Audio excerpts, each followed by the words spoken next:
Hello বন্ধুরা, আমরা চলে গেছি একটু রিক্সা করে ঘুরতে। বেশ গরম পড়েছে। তোমাদের ওইখানে কীরকম গরম পড়েছে অবশ্যই জানাবে। নদীর হাওয়া খুবই ভালো লাগে, ঠান্ডা একটা ফিল দেয়, তাই সেখানে চলে গিয়েছিলাম। ঘরে থাকতে একদমই ভালো লাগে না, তাই একটু ঠান্ডা বাতাসে খোলামেলা হাওয়াতে ঘুরে বেড়াতে ভালোই লাগে।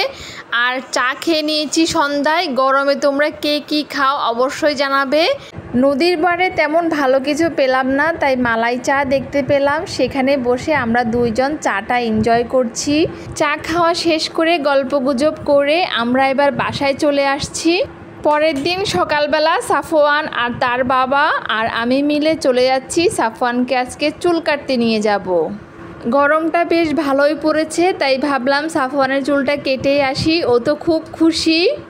সাফওয়ানের চুল কাটা নিয়ে আমার খুব খারাপ একটা অভিজ্ঞতা আছে, সেটাই আপনাদের সাথে শেয়ার করব।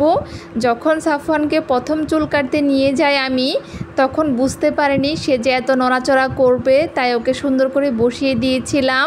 মেশিন দিয়ে যখন চুল কাটা শেষ হলো, কানের পাশে যে সাইডগুলো আছে সেগুলো তো খুর দিয়ে ঠিক করে দেওয়া হয়। তখন ওর কানের পাশে খুর দিয়ে আস্তে আস্তে ঠিক করতে গিয়েছে, তখন ও নড়াচড়া করেছে আর চামড়াটা কেটে গিয়েছে। এত পরিমাণ রক্ত বের হয়েছে সে কি বলবো আপনাদের।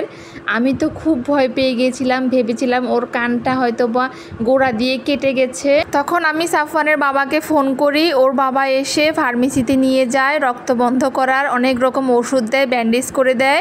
আস্তে আস্তে আল্লাহর রহমতে ঠিক হয়ে যায়। তখন থেকেই খুব ভয় লাগে আমার।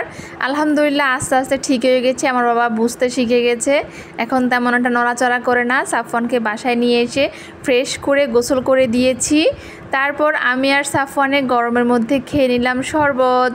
আসলে প্রত্যেকটা বাবা মার কাছে তার সন্তান স্পেশাল। সন্তানের কিছু হলে বাবা মার মাথা ঠিক থাকে না। বিশেষ করে সাফওয়ানের বাবা, সাফওয়ানের যদি কিছু হয় ওর বাবা একদমই অস্থির হয়ে যায়, পাগল প্রায় অবস্থা করে। যাই হোক, সাফওয়ানের জন্য সবাই দোয়া করবেন। ভিডিওটা ভালো লাগলে লাইক কমেন্ট শেয়ার করবেন। আল্লাহ হাফেজ।